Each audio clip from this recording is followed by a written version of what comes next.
Uduasha city, where the sun is a mirror and the moon a shadow. 800 years ago, the gates of death were broken by the Emperor Immortal. The 5 key-bearers, however, had already unlocked them and walked right through. It is in Uduasha city they dwell. Now, the ghost field breathes next to our reality, lit by the eternal flame of the well of Udu. It is a second skin, a place where thought and will struggle against gravity and light. In other places, the dead congregate in the ghost field, but in Uduasha, the well city, the hell city, they fall straight into the flames.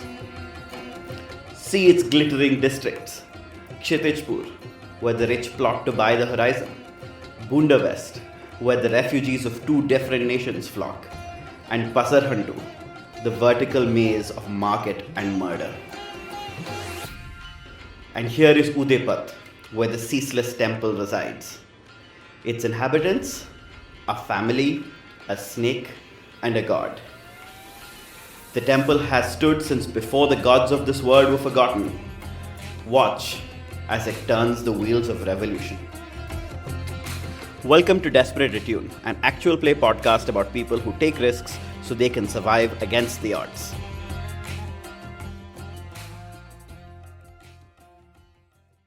Hi everyone.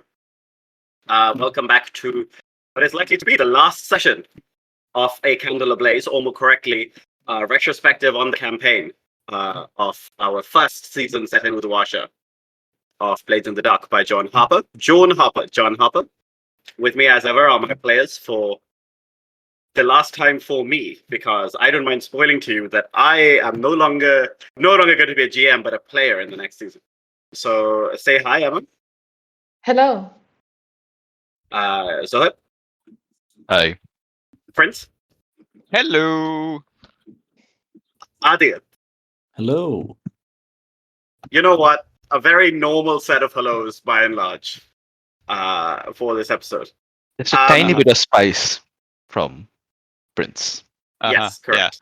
Yeah. I expect everyone's hellos to be as deranged as possible for the first episode of the next season, just FYI. Okay, good. Practicing already. So, as you probably know if you're listening to this recording, we wrapped up our campaign last episode. And as a result, any recap that I do now seems a bit silly. Instead, I think what I want to do is, we were discussing doing a retrospective, and there's a really good list of questions that a friend of the show, Laertes, put together. We generally do for other campaigns that we play, and I will just go over what those things are. So, debriefing stuff, as Prince has called it in our channel. I highlighted story arc, highlighted NPCs, highlighted PC development, including your own, highlighted character scenes, best score, and most unexpected twist or turn in the story. And I guess this will be somewhat freewheeling. It's not exactly that we're going to go in this order, and things will come up as they come up. But that's mostly, I think, what I'm thinking. Though I'm willing to recap if someone thinks a recap is appropriate. Yeah, go ahead. Why not? Okay. So essentially what happened is that a couple of Skav refugees came to the temple seeking help. The temple decided that the best way to do this was to hold a charity football match. They then met a lawyer in a sauna who told them to go underground. One of the crew ended up eating a god kebab. But I think she really enjoyed that god kebab. Having done that, she realized that she really had a taste for god kebabs, setting up some developments later in the campaign. And another PC realized that the best way to do revolution was a newspaper. The newspaper had several very interesting columns, including an account of Liv growing up in Uduasha as a street urchin, and the best way to make chai. All of this having happened, it turned out that the lawyer actually betrayed them which caused them to feed the lawyer to their own god and then eat their god. I think that's about right. Wait a minute. Did we feed Hardil to the god?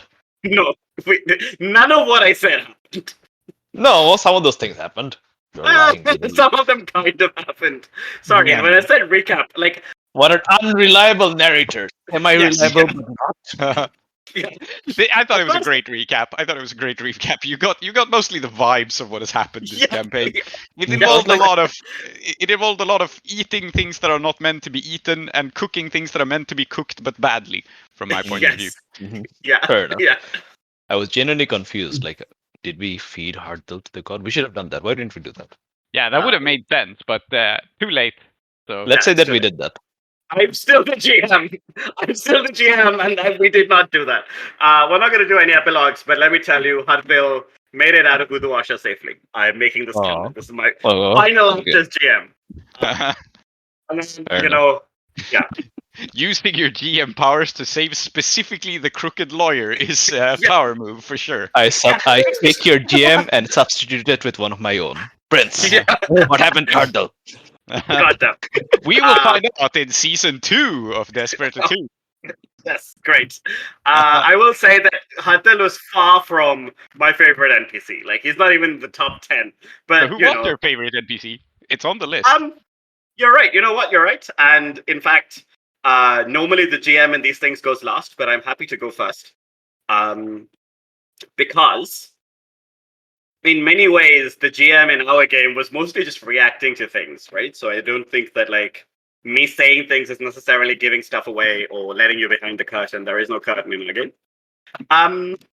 So let's kind of go in order. Highlighted story arc. I think for me, something that I really enjoyed was seeing how Zajidan's relationship with Miraz, with Abbas, with Vickers, and with Joan, with everyone in the temple, like changed mostly in order for us to like see it better. I don't think that he changed necessarily, but as we saw more and more of the campaign, we saw more and more like the nuances in the ways that he related to things, the ways that he was making those decisions, which in many ways like were quite subtle. I don't think that was necessarily that like obvious or anything, but I quite enjoyed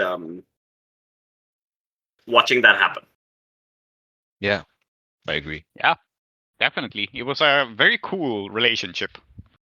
Yeah, I also like I never brought it up because it didn't seem like it was going to be like it was going to matter, but I really thought at some point either or both Miraz's and Vickers' mums were gonna show up in reference, and they just never did. Mhm. And like we don't even know if they had mums, right? Like we don't know whether like the other person or the people in those relationships were necessarily women or what. We know nothing. Like Mhm. right. And I think that was quite interesting because we focused, especially in Miraz's case, on his dad, and there was like a silence about anyone else in that relationship, which almost felt to me it felt very natural. I think sometimes you build a relationship where you just don't mention that person at all. You try your best, like you know that person is there in the relationship, and just never address that person. We talked a little bit about Miraz's mother out of character, largely in the Yes. context of like why she's not a character, why she's not part of the narrative at all. And like, I think to an extent, it's kind of like sometimes, look, it's like, I don't know, my grandparents, for example, like my grandmother, like I vaguely remember her, but like she died when I was like really young, and I remember her death, but like I don't remember anything else about her. And like, I don't think that like diminishes who she is as a person or something, but like I have no memory of her whatsoever. And of course, like Yeah. Miraz's mother would obviously figure, because mother would figure more closely into his life. But if she passed away for whatever reason when he was super young, again, like not really important as such. Life goes on, right? Yeah. I think that was interesting, and I think it also avoids like, because I think like in this sort of like fiction, when there's like that gap in someone's life, like losing a parent really really early, it tends to define them really explicitly in a lot of ways, and sometimes I think that's it's a little bit not played out as such. I think it's always like good to explore that, but there are other ways of like relating to that sort of like loss.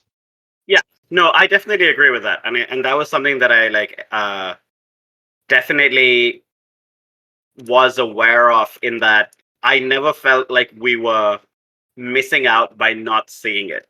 But it struck me as interesting because I think we also spoke out of character, maybe even not in a recording, about the fact that both Miraz and Vickers seemed not to have, like, they were both the children of single fathers when we meet them on screen. Yep. Mm. As for Vickers, the explanation for why her mother never turned up in the campaign is, I think, that she's still in Doskvol. Like, Oh, is she alive? Oh, interesting. I don't think it was ever established that Vickers' mother is dead. No, it wasn't. No, but she is not together with their father anymore, and so why would she move all the way across the world? That's yeah. Okay. So Yeah. I didn't clarify precisely what happened to her. There was implied that something went horribly wrong at some point. Mhm. But it may just have been as simple as like a divorce, or it may have been worse because it's Doskvol. But she just isn't in Uduasha. that was just. I mean, to be honest, I think that the relationship between Vickers and I mean, I can call her Liz now because I'm no longer zealously representing the world to some extent, could also very much just be like the result of like a somewhat messy divorce that didn't get addressed in the best possible way, right? Yeah. Mm-hmm. It could really be that simple. I think it's also an outcome of the fact that we didn't actually see the Ashcrofts very much. No. We saw more of them in the early season. The early season, but like not so much after a point, which I think was fairly natural. We focused on what was interesting to us. But I'd be quite interested in actually seeing if the Ashcrofts like re-emerge in season 2. We don't need to push for that direction, but it'd be an interesting opportunity perhaps to like see more of that family. Yeah, maybe. I think what we discovered kind of was that their story, if it continues, is a kind of story that takes place over a much longer time. Yeah, can be kind of a meta thing. Yeah, we did establish a bit about Joan's parents very early on, and it was basically like Abbas met her and was like, "Oh, how's my cousin doing?" And Joan was like, "Yeah, he's dead." Oh yeah. You're like, you were not actually a cousin. You were like a second cousin. So you were the child of Abbas's cousin. I think we established, and then you were just like, "Yeah, he died a while ago. Now I'm here." Yeah.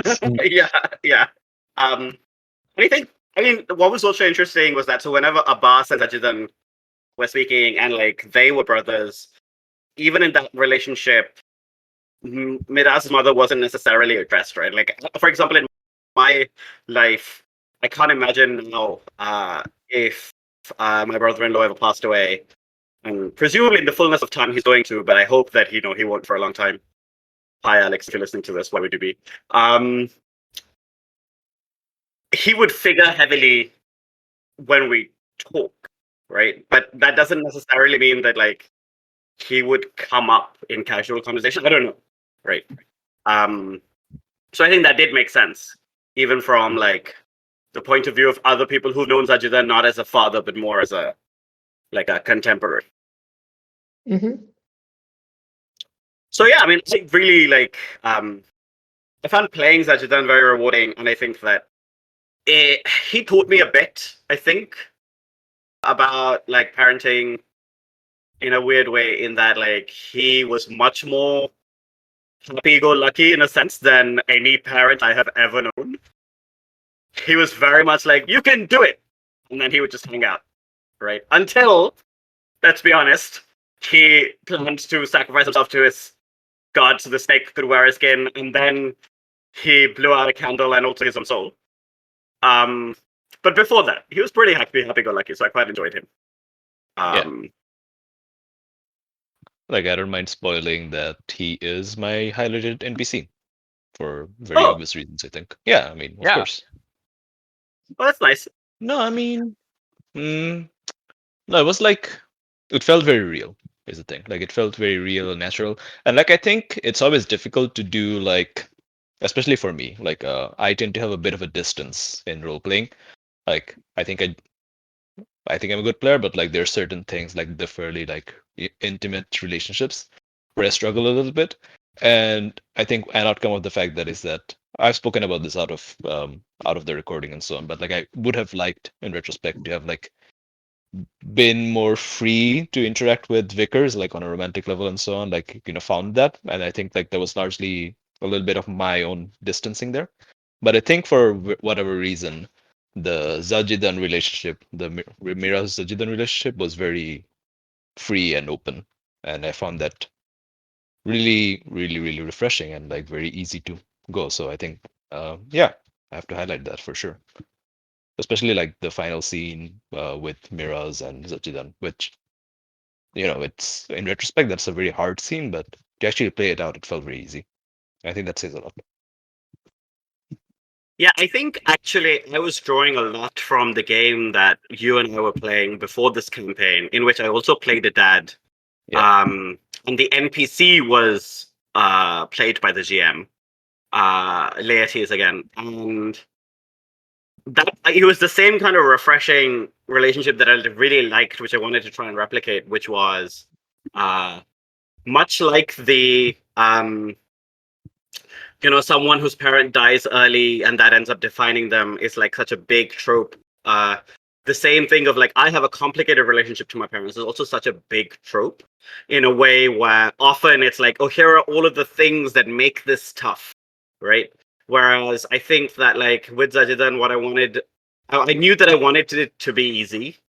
And that like whatever problems came up, I knew I wanted to be like, both he and the other person that he's having problems with should be able to like have that conversation. And I think that actually ended up making it like feel better when, not better, but it ended up like feeling more impactful when Zajidan ended up being like, you know what, this is all going to shit, right? Like I need to do something about this, and I'm not going to talk to anyone before I do that. Because like it was represented such a radical change from that. Yeah. I was going to ask Aadiyat about his feeling about Zajidan and like how he thought about Abbas and Zajidan interacting. Yeah, I was gonna highlight Zajidan as one of my favorite NPCs as well, and I think so there was some it did I don't have an older brother and all my older cousins live abroad, but even then I felt like, you know, when Abbas and Zajidan were talking, it felt natural, and I really liked it, on a personal level, because the dynamic kind of reminded me of my dad and his older brother. So, I enjoyed that as well. And I did like the kind of thing where, even though Zajidan's the older brother, and culturally, he has the authority. There, I think, and Abbas does also kind of defer to him. I think there was a little bit of tension in, not necessarily tension. I guess there was some them trying to implicitly sort of figure out where their authority is, because especially with the scene where Zajidan wanted to shed his skin. Yeah. And it was actually Abbas lecturing him about, being reckless. For sure. I like these little nuances. I like these little moments. It felt very natural, and yeah. I'm glad to hear that, to be honest. I was very much drawing on my own experience of a range of family, but also not just positively in terms of this is how it is, but also negatively in terms of this is how I don't want it to be, right? Yeah. To elaborate more on that thing, what I was saying, where Zajidan is the older brother, and so is technically the higher up, right? But that most of the day-to-day stuff is done by Abbas, and Zajidan is essentially retired, and but even though it didn't seem all that interested, or that involved in the politics, or the or until he was shedding his skin, or even the spiritual aspects, the day-to-day running of the temple. And that part is exactly like my dad and his brother, where nominally my dad, being the younger brother, is like defers to his older brother, but my dad actually takes care of most of the things in the family. So Right. there's this thing where he must, in a very respectful way, tell my uncle like what to do. Yeah. Yeah. No, I And know what you mean. yeah, It's like you got to figure out how you're going to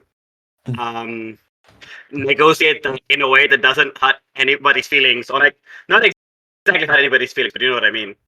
yeah, But also get the work done. yeah. So I like that. I like that a lot. I definitely get the impression that Zajidan was probably the most emotionally challenging NPC to play. I don't know if that's true, Tree. I don't think so. I actually think that the most emotionally challenging NPC, it's a good question. It's probably tied between the esteemed lady, whom I found tricky because it was that balance of I care a lot about Freya, but I am so used to never I'm so used to never like letting my guard down that it's not so easy for me to like express this openly, right? And like, but at the same time, she is a performer, so she knows how important it is to perform correctly, right? I definitely found that like interesting. I think the other NPC that I found like emotionally tricky, even though he was on screen for all of like 5 minutes, was Munna, because how do you portray this man? You know, like what is going on here? What is the way in which you can be this hyper competent person, right? And I'm not sure I ever really figured that out. But then I was like, well, we don't need to necessarily ever see him on screen, so it's fine. And then he was on screen just for that one extra. But in some ways, I actually like playing emotionally challenging characters is easier for me in that I have a better idea of like how they might feel. What's much tricky is playing characters who don't care as much as they should, because then I have no way of trying to figure out like what does I don't give a shit look like, and the fact is that I'm not exactly sure what it looks like. So that I find a bit more tricky. I think then I'm happy to move to the next question on my list. And then when we come to your questions, Zoheb, we can be like, well, we want answered this one or whatever, right? But for lack of a structure, I think.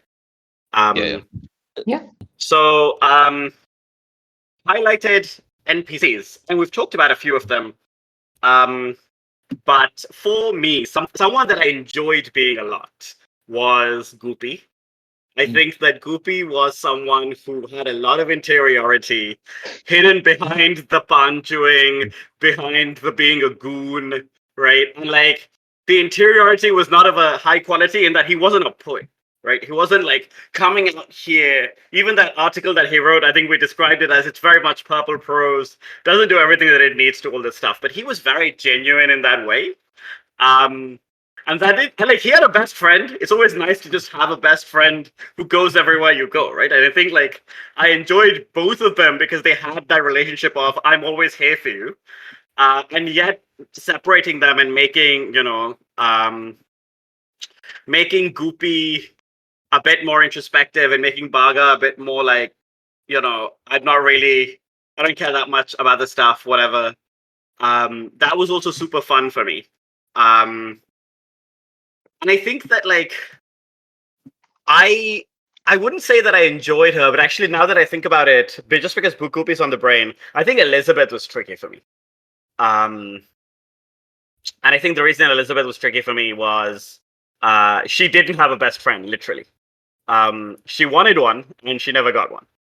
And I think that was a key thing in her personality, right? That she was looking for someone to ground her. I think subconsciously she probably thought Vickers should have been that person, and Vickers wasn't that person. But that doesn't that's not necessarily because it has to be Vickers' job or whatever, right? But that was something I definitely found challenging to try and figure out, where that balance for Elizabeth was. And I quite liked her. Yeah. But I liked her because she was a douche canoe in a very real way. She's just treated Vidas not very well, treated Vickers not very well, tried and failed at a bunch of things instead of just asking for help, right? She was just she was kind of like a disaster waiting to happen, and then she just kept happening. So, But yeah, Prince, I'm actually curious. In terms of those siblings, while we were earlier talking about Zajidan and Abbas, it really did feel like Vickers and Elizabeth had a very different feeling, right? They had a very different relationship. Oh yeah, for sure. Something I wanted the Ashcrofts to feel like was that, the Chakrabortis are not a perfect family. They are a family with a lot of complicated feelings going around. But the Ashcrofts are, well, they're just a very unhappy family, right? Vickers and her dad didn't have an antagonistic relationship, but they didn't have a particularly good one either. And she had an outright antagonistic relationship with her sister. And as we've touched on, her mother wasn't even part of the story. And I wanted to portray a little bit that Vickers is kind of really trying to be a good person, but she also comes from a background of she comes from a background of proper nobility, of pretty fucked up proper nobility, where expectations and face matter more than anything else. And Vickers rebelled against that. She played roofball, married the wrong guy, just generally didn't live up to her parents' expectations at all. And so that was part of it. I think I wanted her to come from a family that just didn't work. And I think fundamentally that was her relationship with Elizabeth, right? Ultimately, Elizabeth and Vickers would be happier if they didn't even know each other, but they're sisters, so they do. Yeah. It was that sort of family. Yeah. And that's a very specific kind of unhappiness, I think, because it also comes from knowing what you could have had, but you don't have it. And that's quite tough. So I thought that was portrayed very well, and Vickers still, they still care about each other, but it's not necessarily in a healthy way. No, not necessarily in a healthy way. No, exactly. Where both kind of think that they know what's better for the other person. Vickers was guilty of this too. She did things for Elizabeth's own good, in quotes, which Elizabeth would have totally disapproved of, and this went both ways. So yeah, absolutely. Yeah. Yeah, so I think those were my two. I wouldn't say Elizabeth was not exactly a highlight, but Elizabeth was definitely a person that was I spent a lot of time thinking about her. And as the season developed, we didn't see as much of her. I really wanted V to be someone at some point. And again, kind of veered away from that. We started exploring Munna instead as the criminal person, which again, I enjoyed. But I spent a lot of time thinking about Elizabeth. What ways was she let down? What ways did she, all that kind of thing. So I definitely if I can make a request for someone who I think should show up, I think it might be Elizabeth actually that I want to show up. Okay. So yeah, interesting.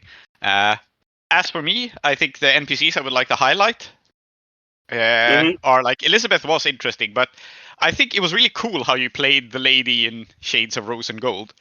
Just because I invented that. It was interesting because I invented that character. This isn't on the podcast. This was when we were making preparations for it. And then Klow is the person who actually picked that character up and ran with it.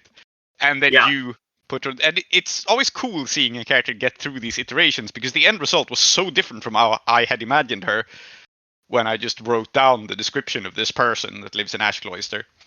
So that was very cool to see. And then, of course, my other highlighted NPC is obviously Augustus Khan. Of course. I may have invented the name, but Tree, you took the name and made it into a legend. He was the creme de la creme. Yes. Augustus Khan.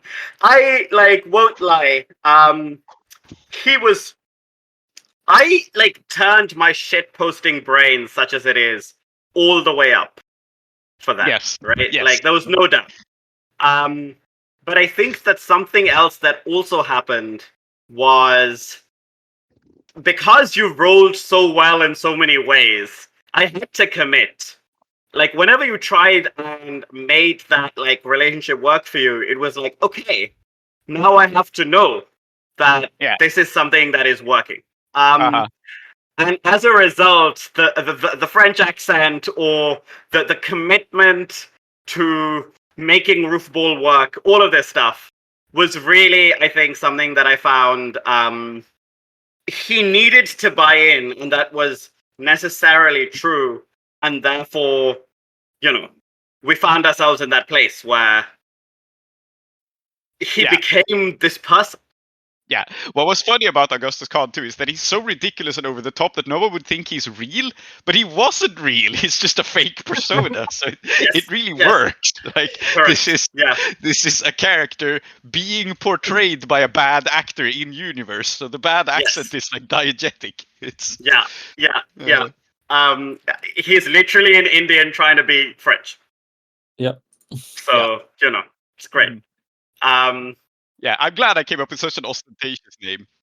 Gotta say though that also again in terms of interiority, his transformation over the campaign was really interesting from what I feel like was starting as a comic relief character, then becoming slightly less comic relief and more honest halfway through, and then going back into a different comic relief character. Comic relief? Yeah. Yes.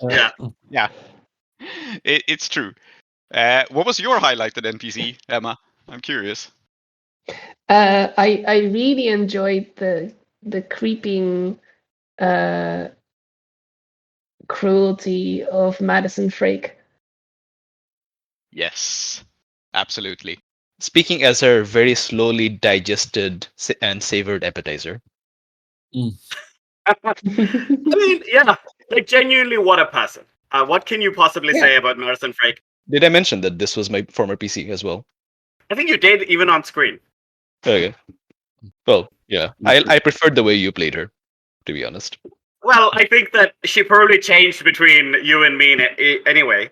Something that I really enjoyed was listening back to... So when I was playing Madison the second time, I wasn't sure whether they were she, they, she, her, he, him, what, right? I was just not sure. And then we just all concluded, it's fine. They could have gone through a change. But it turned out I had the same instinct both times, which is both times I went, Madison sounds like a she, her, she, they, them. I'm just going to use both. So it was funny to me to listen back to that recording and realize that I had just been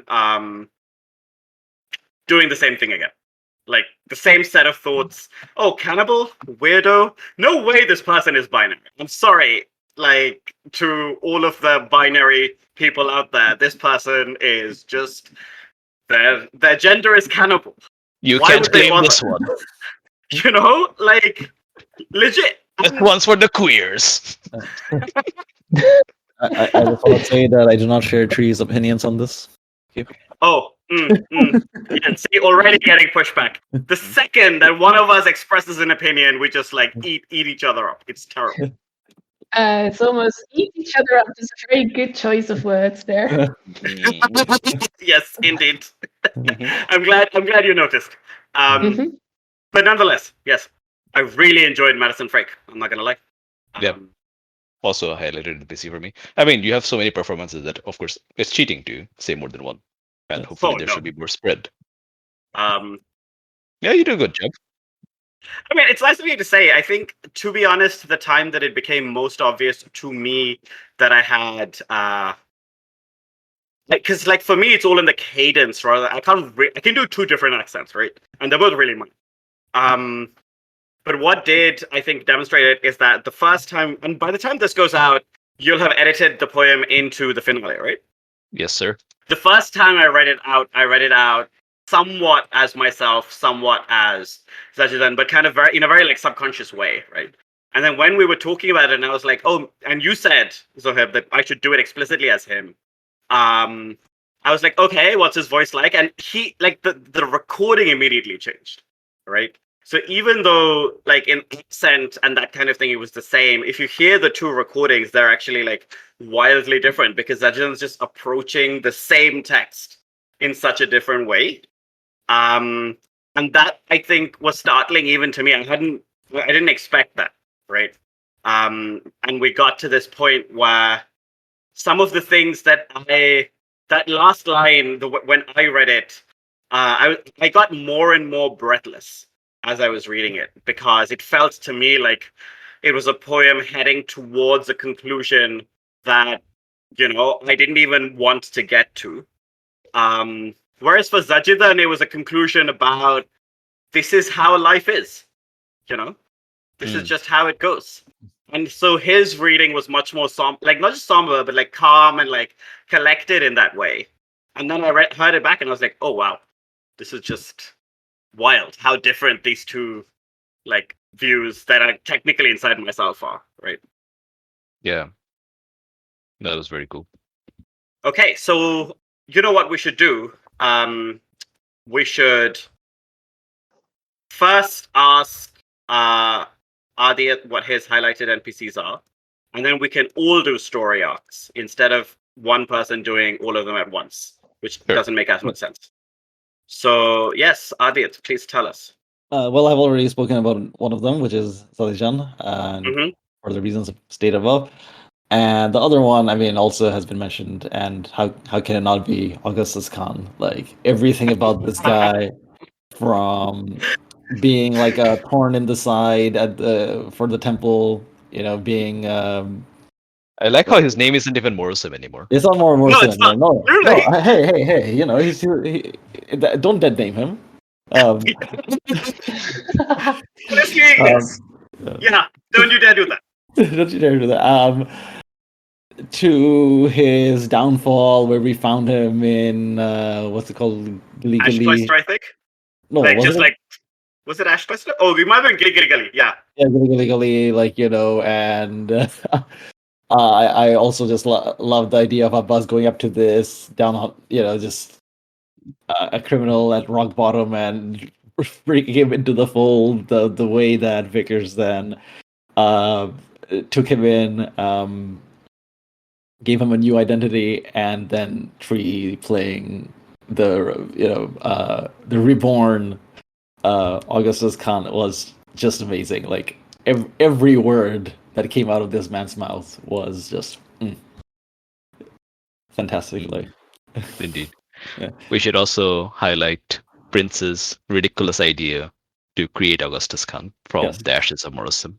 I mean, how long was the clock, Prince, to reinvent Morrison? Was it 8? Was it 10? Yeah, I think so. It was called The Redemption of One Augustus Khan. Yes, that's what it was called. Yeah. I'm not gonna lie, naming the clock that did a lot to motivate me to make sure that he changed completely, right? Like, once you redeem him, how can he possibly be who he was anymore? He's a new person. Yes, I'm glad I came up with it. It literally was me realizing, like, oh yes, Vickers would have to give this guy a name. I forgot about that, but then that was kind of diegetic because Vickers would also forget about that. Was just, okay, what are the two most overblown names I can give this guy? Augustus Khan. Yes, correct. I was going to say, I was so obsessed with that I seriously considered making him my alternate PC. Yeah. Wow. While we're talking about the name Augustus Khan, like I love the idea that this guy, or wait, are we saying that he came up with his own new name, or Vickers gave him that name? No, Vickers gave it to him. Vickers came up with it on the spot. She was introducing him, and that's when I, as a player, realized, like, all right, he needs a name, and I just decided that Vickers would think the exact same way. Augustus Khan. Yeah, I just like the idea of the name that you come up with an alternate name, like, oh, he's French now, so it's Augustus, and then you just default back to being Iruvian. Oh, Khan. Whoops. Yeah. Yep. Yeah. Yeah, I think I do think that Augustus was someone that whenever he came on screen, I was like, shit, I have to do this accent again. And then in order to make myself enjoy it, I was like, it's gonna be full. You know, like, What do you mean, shit? I have to do this accent again. It should be, yes, I get to do this accent again. look, when we Love get it. cancelled on French Twitter, I'm gonna point to you. Yes. That's all I'm saying.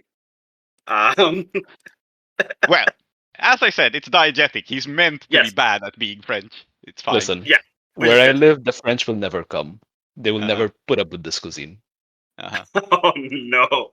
To be clear, you live in the is it technically inside the Arctic Circle? It is in the Arctic Circle. Yeah. Yeah, exactly. That's I mean, like it's a different it's a different planet essentially. So you know.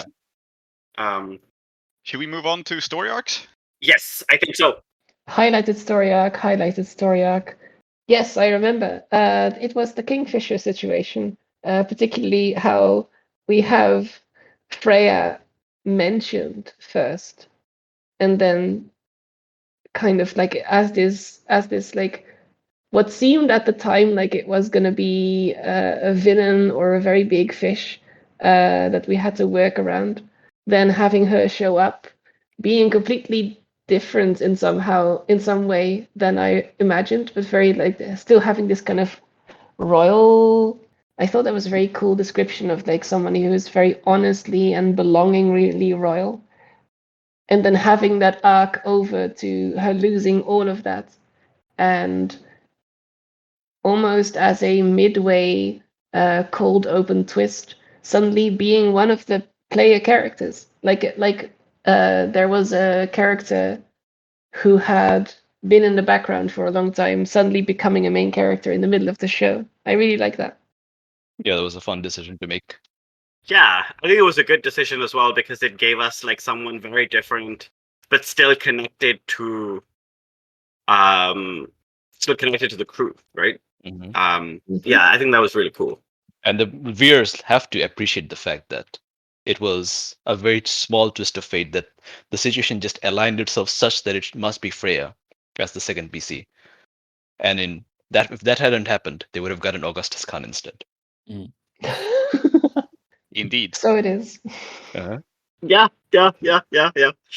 You've broken my brain. Thank you for that. Yeah. New story arc, favorite story arc, Zoheb deciding to play Freya and not Augustus Khan. Excellent. Very good. Mm-hmm. A meta story. A meta story arc. Yeah. The true character development was inside us all along. Mm-hmm. Speaking of the true character development being inside us, I want to highlight the Shrine Builder. I really loved how the Shrine Builder went from like a cool twist in the Kingfisher Grotto to being like an underlying menace for some time, where we had a lot of like foreshadowing that like Miraz is screwed up right now, to then becoming like a relationship problem between Vickers and Miraz, and then how that resolved. It was like basically there's like a grand supernatural problem, and once Vickers realizes that there's a grand supernatural problem threatening her husband, the campaign ends. I thought that was it was fun. It was a fun arc to me, and I loved how you played the Shrine Builder, Klow. So yeah, thank you. I got so pissed off with that guy. Just... Which is what he deserves. I thought I was very interested in that actually, because like this kind of like fairly like I have a few sort of like archetypes, but like this kind of like cold, quite cruel, heartless kind of character is also like one of the things in my wheelhouse. It was interesting to kind of like switch from Mirrors to that, because I think in a certain way like that's what I tend to play more. So I was kind of like just being like, oh, this is just what most of my PCs would react as, cold contempt, hating all of you. And I just realized, oh my god, this is so inappropriate in the context of this campaign. Yes. Which is cool. Yeah. I thought it was a cool arc, and it gave us kind of, from my perspective anyway, it gave us the campaign villain. It was like, once Vickers realized that this like threat from the past, this like actual manifestation of generational trauma is here, I'm like, I'm gonna kill it. I'm going to kill this thing. So for me, that was very fun, and it gave us some room to actually explore Vickers and Mirasa's relationship, which, you know, there weren't so many scenes between them early on, so it was nice to do that. Yeah, I think it was a good relationship. I just wish I could have done a bit more with it. It was good. It was good. Yeah. Always good to want a little more. Mm-hmm. Let's see. Since we're doing story arcs, I don't think I've said mine. No, go for Okay. it. Yeah. So I think I'll shout out Joan for this, like just in general, because I think like she was a really interesting character in the sense that she was literally a little bit of a sort of like outlier, sometimes a little bit hard to really figure out what's going on. And I felt, I mean, I don't know, Emma, like how much you had like already planned, or how much of it was like stuff you'd been thinking in the background and so on, or how much of it was just like taking the moment and kind of like deciding right there. But it was really interesting to kind of like, because like the outcome of it is kind of like she's in the background and we don't really know that much about what's going on with her until suddenly we focus on her and she does something like really, really interesting that like transforms herself, like of course also a little bit literally. And I think like she went the most places really. And I think that was a really, really interesting character arc. Yeah, it was a very transforming character. I think it was also like in the beginning I was searching a lot with who this actually was, and I think her disconnectedness from the rest of the family kind of contributed to that. But I'm really glad that it went somewhere interesting in the end. Yeah. I have to say that I think that session that we did, with Joan, where it was just you and me, and we were talking about what kinds of like things motivated Joan and what kinds of things were motivating this really unhinged character in the most unhinged way. That was like some of the best fun I've ever had, like role playing period, right? Yeah, it was such a great like a combination of genuine politics and also absolute weirdness. Yeah, that was great. I really have to highlight that entire scene. Like it was amazing. Like despite my technical complaints, which were many, it was amazing. Yes, it is. Totally fair. I really have to stress that it was really fucking good. Well, it's yeah. I'm not afraid to say that Emma and I did have a conversation along the lines of, "Oh shit, did we fuck up? Oh shit, oh shit." So you know. Oh well, it produced good stuff, which I guess by the time we release this, they will have listened to already. Yes, exactly. Also, all that ends well. Aadiyat, what do you think your favorite story arc is? I think my favorite story arc was more, I guess, the wider arc, which was our dealings with the Eternal One. By the way, an incredibly fun NPC to play. Oh my god. Like, when do you get to just be a total douche canoe? Oh, I loved it so much. Sorry, please go on. Yes, your excitement encourages me further. I'm glad to hear it. Yeah, I like that at first.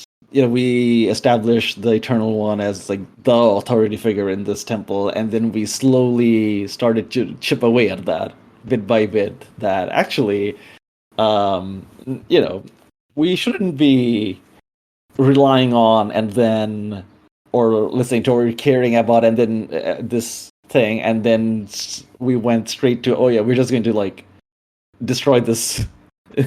Yeah, it's not a murder. Like, and like it happened over the entire campaign, but every time it came up, I think like the story progressed in a natural and satisfying way.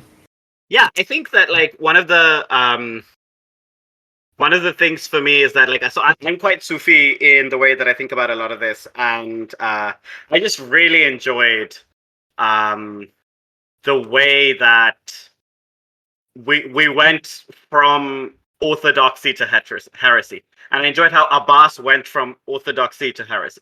I think that was great. And like heresy in a way which like has a lot of respect and love for the original.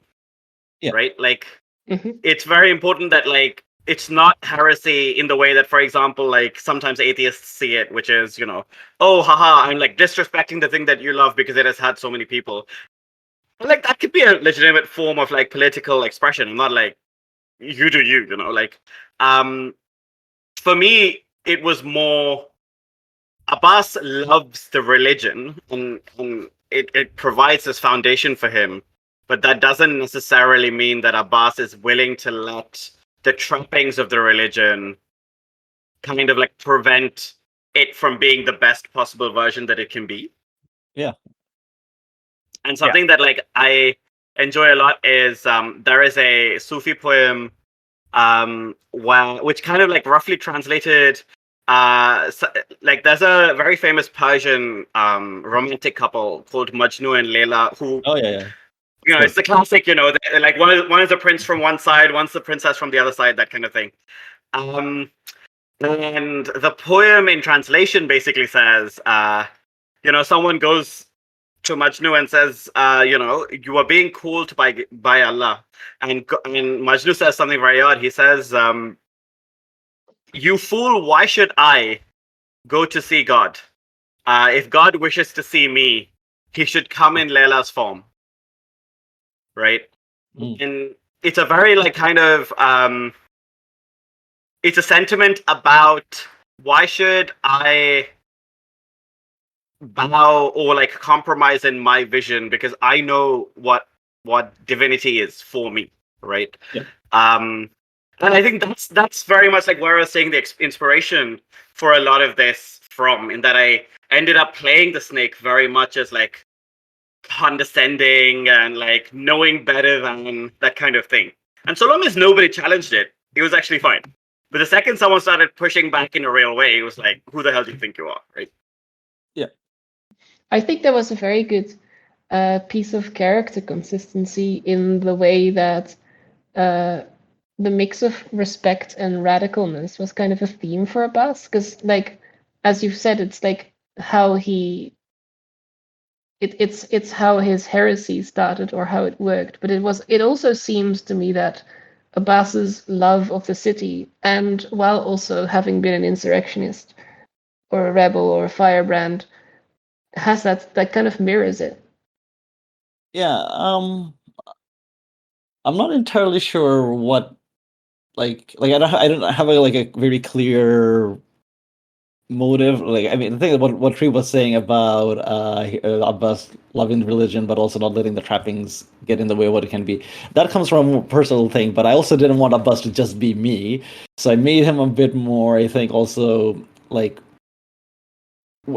a kind of character where I'll say tried to, where his motivations aren't all that clear, because I think there was a part of him, or I tried to play up that, you know, if he's challenging the authority of the snake, it's not just like strictly on a philosophical level, but also because he doesn't want to be questioned.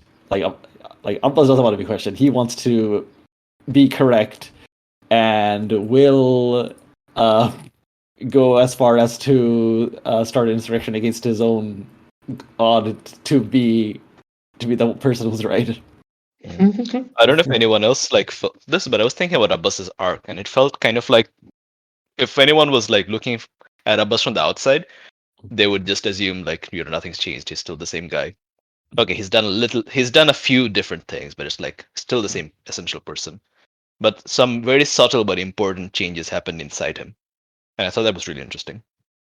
Yeah, I think I had to struggle a little bit with trying to play a guy who is like, I mean, the story obviously, you know, you want to push this character forward, but the character doesn't know that he's in a story, and he will, you know, and I made him up to be a very sort of weird mix of being both like conservative and progressive. Like when he's progressive when like it's something he wants to do, then he'll do anything. It doesn't matter. But so yeah, I don't know if that like came through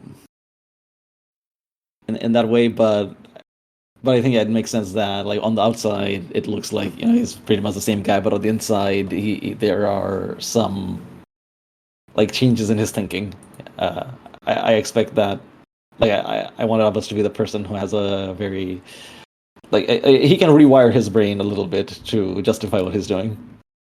Yeah, I think that was really interesting. I think like you modeled him after like the kind of like archetypical South Asian uncle, right? And I think I think like everyone can kind of relate to this globally. Like parents' generations tend to be more conservative, like older generations tend to be a bit more conservative. But we always like think about, like can we make incremental little bit changes? Can we like, oh, this thing that you said is a little bit homophobic or something, or like that's a bit racist, Dad. And I'm not saying like it maps on exactly to that, but it's nice to kind of like role play a little bit of like still conservative, like essentially like nothing is not like massively changed, but like subtle but important changes have happened. Yeah. I thought that was nice. Yeah, and I think that like it's also that like no stereotype is ever true in a single person, right? Like so in this case, we know that like actually Abbas is an uncle now. He was legit a revolutionary before, right? Yeah. And as a result, the fact that we can see how those two things kind of interact, that's what really suggests like that he's not a typical uncle, because there's no person that exemplifies that stereotype, even though sometimes I do think some people in my life exemplify that stereotype. Of course, I think it's a bit different for Aadiyat and I because like our parents' generations are basically, well, most of them are revolutionaries, I think. Oh yeah. Yeah. Which is funny to think about. Mm. All right, how are we doing with these questions? We could maybe just do highlighted score. I think highlighted character scene is something we have kind of already touched done. on. Yeah, let's do highlighted score as well. That's a good idea. Sure. Yeah. How about Prince? Since you're talking, you pick it up. Okay, highlighted score. For me, it's easy. Just like the score that I had the most fun with, it's obviously the roof ball match. Nice. Yeah. I really enjoyed stealing the hang glider, and there was so much going on in that score too. Like we had Miraz being the high priest, we had Joan making some sort of deal with the snake. We have Abbas deciding to play roofball and then switching sides. It was a great score. Like all four of our characters were doing completely unrelated things, but it somehow tied together really well anyway. So I really had fun with that. Yeah, I think listeners who, I mean, the listeners that I've like heard speak about it, like they've all considered that they've been kind of describing that score as like really iconic in terms of like getting the vibe for the campaign, the Chakravarti is what we're all about, and it's a pretty cool score. Yeah, it was. And it was cool to actually play Ruthball. It was teased so much. So yeah, exactly. Yeah, I'd actually like to see a bit more Ruthball. We'll see if there's room for that in season 2. Let's see. My highlighted score would actually be the Home Alone score, where we got assaulted by the rising moon. Which of course, might lead us a little bit into talking about season 2. We'll see, but that's not the main reason I like it so much. I like it because from a technical perspective, like it kind of reverses the usual like score structure. Like we get engagement rolled upon, so that was interesting to kind of like mess with to kind of like show the viewers like you can do this in Blades. It works perfectly well and it produces good results. And I think the score itself was like super interesting, like really impactful, like the first death, and they just set us up for certain aspects of the end game. But also like very tight, very cohesive. We all knew what was going on. Never a case of like, oh, what's this about? What are we really supposed to do? It's clear what we have to do. We have to get rid of these people who are attacking us. So really good. I want to shout out anybody who, because I know we cut a lot of this out of the edited session, but so just that day or maybe a day earlier, I had been to a book launch about a very iconic Indian actor called Aadiyat, who is from Hyderabad. As a young man, he was a hero. He's very good looking, and then he later reinvented himself as a villain. And there is someone called Ajit in Ramu's gang. And in my head, it was definitely Ajit the Line. So, just for anyone who cares to like pick that up, even Mona like Ajit has like this side piece called Mona, and Mona's like the person who tees up the ridiculous quotes, and then Ajit knocks them down, right? So Ajit was basically entirely deleted from the session. Yes, correct. Also literally in fiction as well. Wow. Mm. Well, I think it's possible we will see Mona Dadling in season 2, though. I think she's someone Yeah. who's very Let's likely to see. make an appearance for one reason or another. Let's see. Tree, what is your favorite score? Oh man, I've kind of. There were so many good ones. I think my favorite score is. I'm going to be very cliche about this. I think it's the last one. Uh-huh. I think that there was a lot going on, but we knew what was going on. I was always a little disappointed that I kept forgetting to bring Johannes and Maud back. And I kept thinking, but the injury that Johannes suffered was so much more grievous. And they don't have the advantage that Miraz has of A, being a PC, and B, having a literal shrine builder inside them. And so it must take much longer for them to recover, right?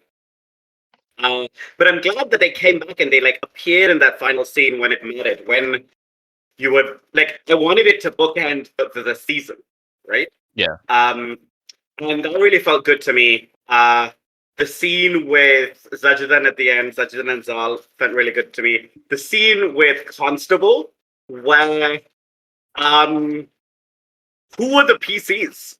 You know what I mean? Constable was an NPC. I was playing the other NPC who was the person who was and it was a scene that a PC should have been in, but it wasn't.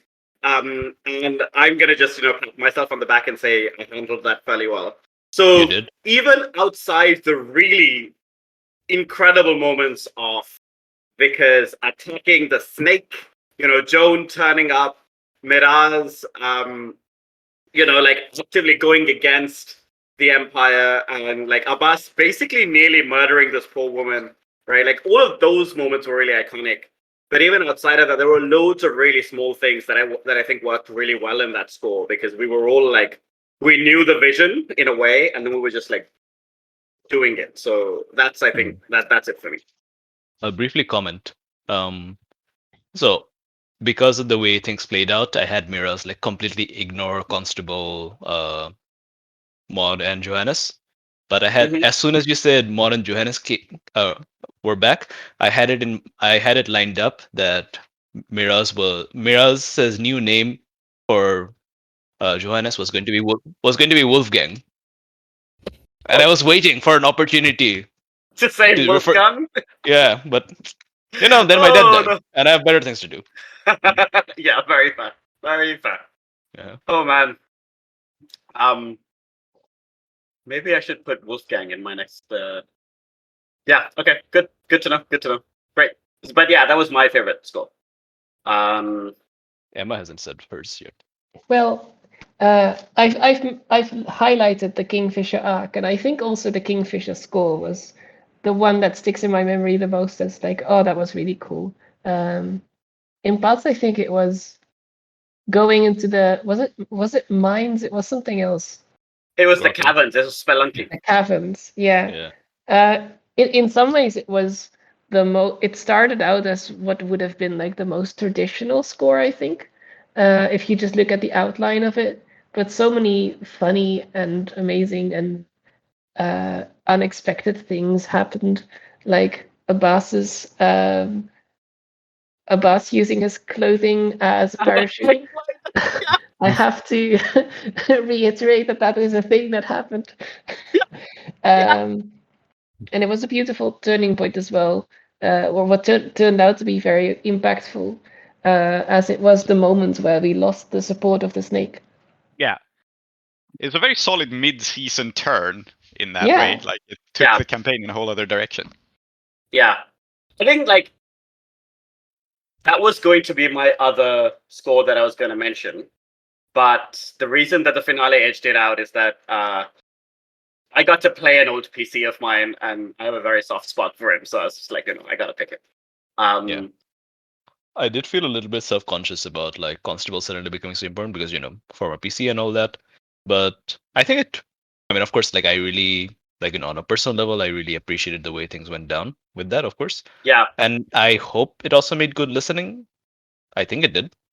I think it did. But I think one of the reasons that it did was that we knew that even though we cared about her, she wasn't as important to the campaign as the PCs were, right? Like the reason we're focusing on her is because Miraz is explicitly wanting for her to live so that we don't all get like murderized by the inspectors, right? Yeah. And I think that was a useful thing to keep in mind. Sorry, go on. I think also like even in the context of the campaign, and again, like I don't know how it'll feel for the listeners and so on, it was nice that this story about revolution, but like not in a fairly atypical sort of way, very like I guess cerebral, I guess we could say. Mm-hmm. We had like inspector, this like foreign cop, and of course like she was not a good presence.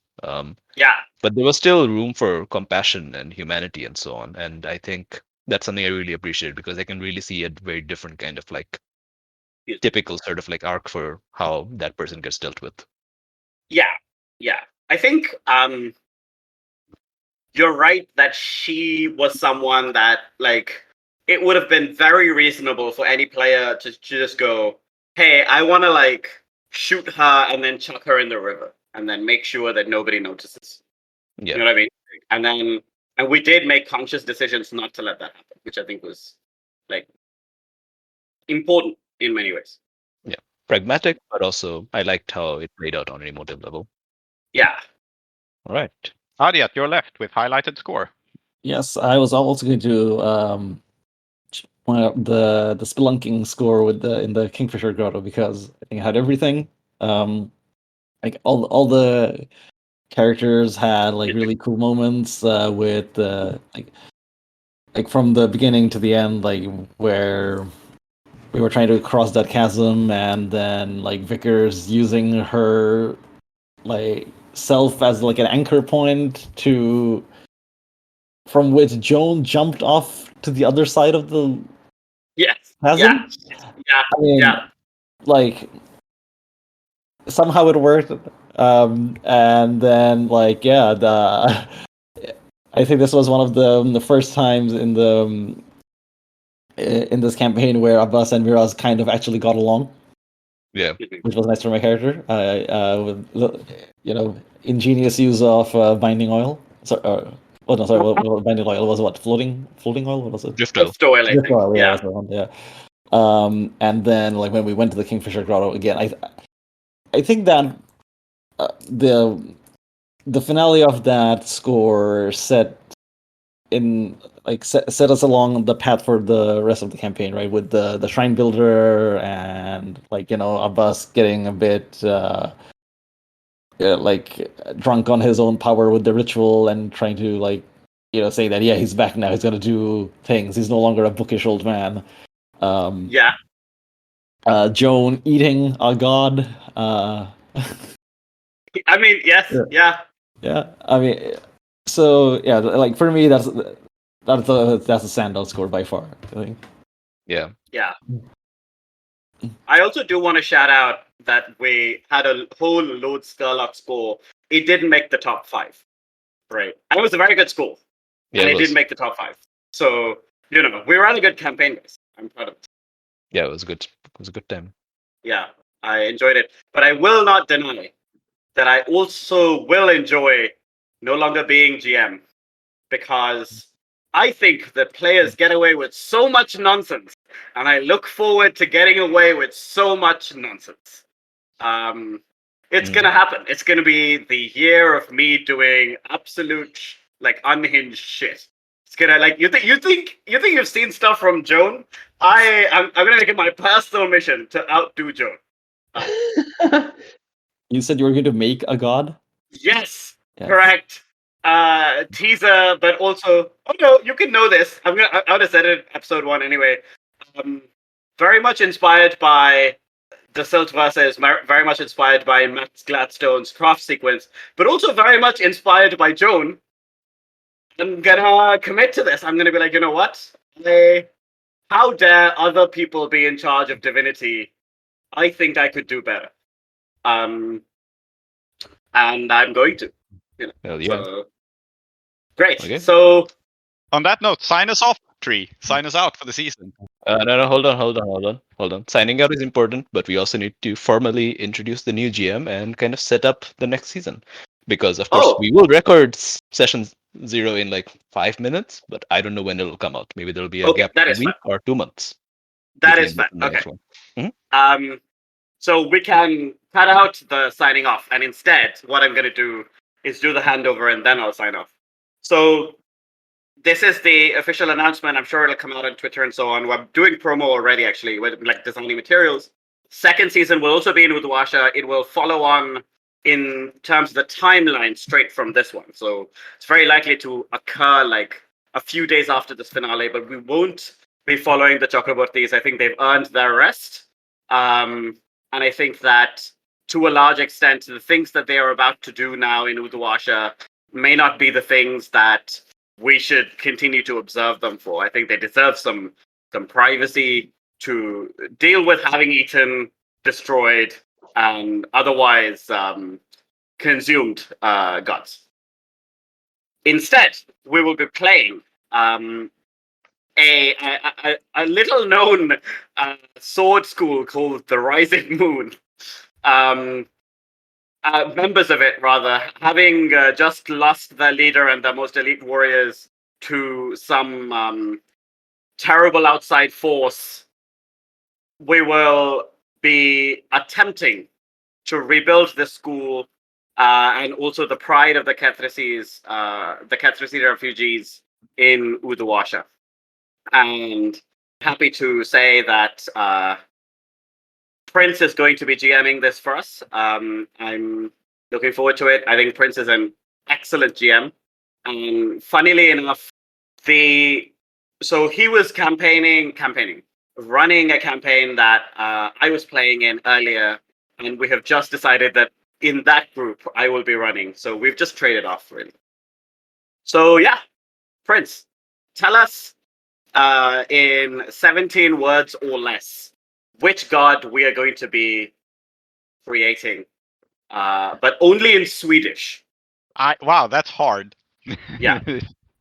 I was lined up to read the introduction I actually wrote for this, but that's not in Swedish. So No, that's not in Swedish. You could try translating it How about we do it in the language that we're speaking? in Hadrathi. yeah. Anyway, here is my actual pitch, which I will now read. Yes. Okay. 6 towers in Doskvol, 6 cities in Iruvia, 6 seasons in the Shattered Isles, and 6 days in the Emperor's Week. But there are only 5 key bearers. There is no 6th spire, forlorn and forgotten in the desert. There is no 6th bloodline, concealed among the poor and the homeless, its descendants unaware of their heritage, dwelling in the gutters. There is no 6th Badshah, and no 6th family to account for, and no one has ever heard of the House of Endings. Yet. It's gonna happen, man. We're gonna do it. We're gonna do Uh-huh. it. I am so hyped for this. Mhm. That's my Yeah. pitch. Yeah. We will play to find out what exactly it means. Yes. A+. Excellent. And on that note, it seems that it is time for us to invite the House of Endings in. And so we will bid farewell to this campaign, A Candle Ablaze. It has been a pleasure and an honor playing with all of you, running for all of you, and I suspect it will be the same playing with you next season. I was going to say something like that I thought was going to be very cheesy, but luckily for me, I have now forgotten that. So instead, in the immortal words of Rogers and Hammerstein, so long, farewell, auf Wiedersehen, goodbye.